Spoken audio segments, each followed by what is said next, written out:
So this is my dream build. This is a Spark Cycleworks Bandit, and she is fully upgraded. And for some time now, I've been wanting to know how fast does she really go? Well, we're about to find out.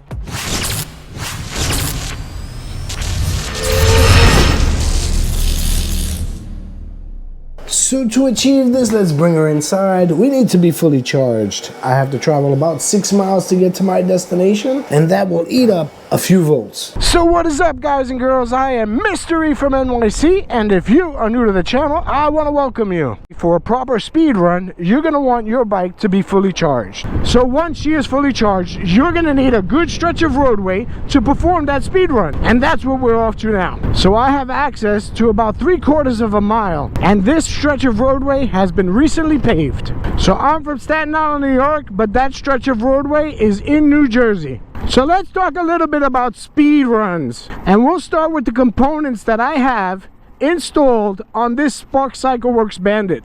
So this upgraded e-bike has a 5 kilowatt Powerful Lithium motor, and for the size of the swing arm that it's equipped with, it is the most powerful motor that I can use. So now what controls that motor? The far driver 72680 is what's installed on this bad boy over here, and that far driver can put out a lot of power to that motor, but you'll need a good battery. So the battery that's being utilized in this build is also from Powerful Lithium. It is their 72 volt 50 amp hour Thea battery, and to give it a little bit more range, we have a Super Shark pack. This gives us an additional 11 amp hours. So with that combination, I should expect to get about 65, maybe even 70 miles an hour. Now that would depend on things like terrain, rider weight, and of course our tune. Speaking of riders, you are looking at a 190-pound rider, as well as some of the components that I'll go over that adds a significant amount of weight to this build, and that would be the wheels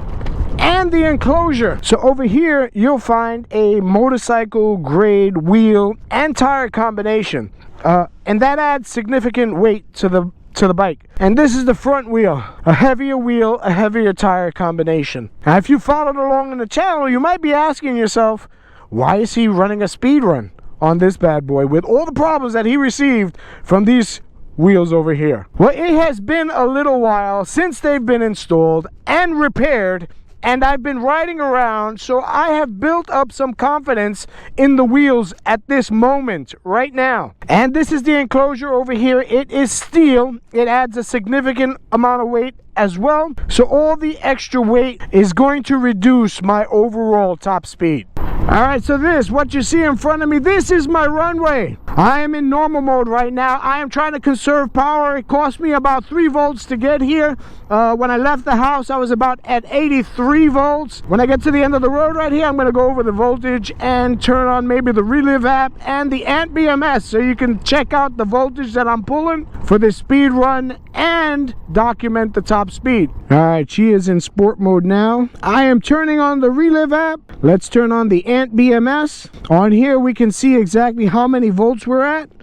I'm at 81.2. We can also see the kilowatt draw. I want to screen record this, and then we can get this speed run underway. Alright, I'm gonna make a U-turn over here. We will generate some speed into this turn.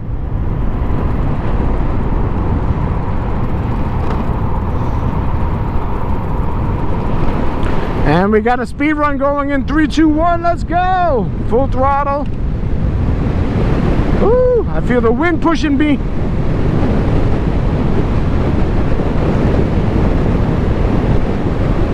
Alright, I think that's all she's got. Doesn't feel like she's pulling anymore. Remember, I was hoping for about 65 miles an hour. I'm just not that confident right now that that's what we're gonna see. I feel like she's pulling now a little bit. Alright, I'm gonna reach the end of the road here. Throttle off, brakes on. I'm gonna bank a U-turn over here at this corner, and let's see what kind of speed we generated. I don't know, about 60 miles an hour though. Alright, so I'm gonna stop the screen recording. That will be posted alongside of the video as the speed run commenced. Alright, we're stopping the Relive app, and we will find out what kind of speed we hit. All right, you're looking at 52 miles an hour. Not that bad, but I know we can get a lot more. I was hoping to see at least 60 miles an hour, but she rides smooth. She has good torque. She's just not hitting those top speeds. All right, so I think this is a good time for a second speed run.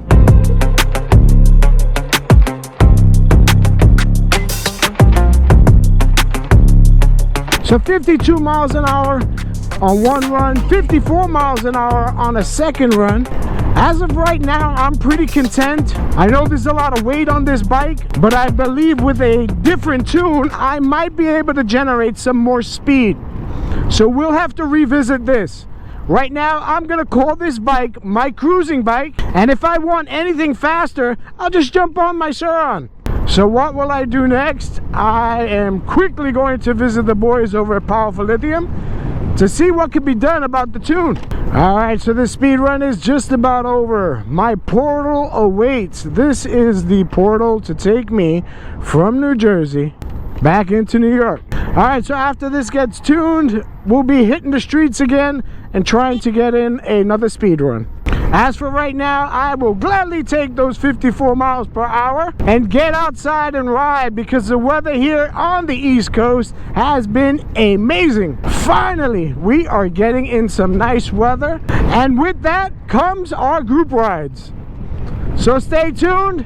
May 10th, I believe, Last Mile PEV is having a group ride here in New York City. I'll be attending that one. I hope to see you guys there as well. I will be looking forward to seeing what kind of upgrades you have done on your e-bike. All right, I'm out of time. I am on my way home. If you guys enjoyed this video, like always, don't hesitate. Smash the like button. Leave a comment, because I get back to everybody. And if you want to, please subscribe. So until the next video, peace out, everybody.